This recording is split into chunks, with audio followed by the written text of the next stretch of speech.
We found love here.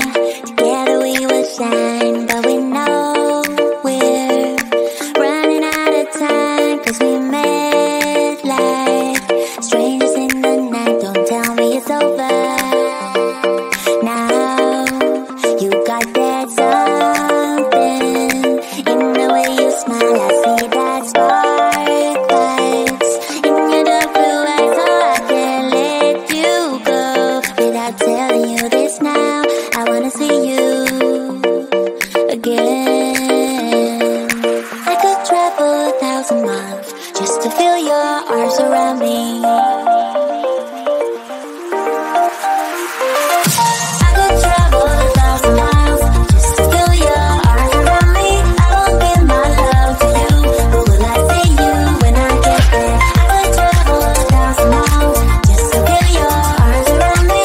I will give my love to you, but will I see you when I get there? Oh, we can make it for the world to see, 'cause now I know you'll be a part of me. I wanna share my hopes and dreams with you, but will I ever see you again? I could travel 1,000 miles just to feel your arms around me. I will give my love to you, but will I see you when I get there? I could travel 1,000 miles just to feel your arms around me. I will give my love to you, but will I see you when I get there?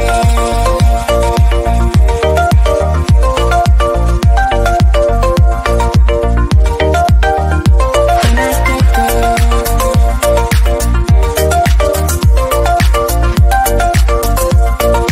Will I see you when I get there?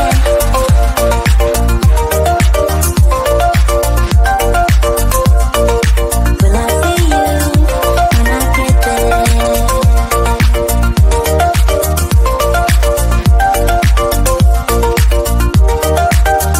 We found love here. Together we will shine, but we know we're running out of time, 'cause we met like strangers in the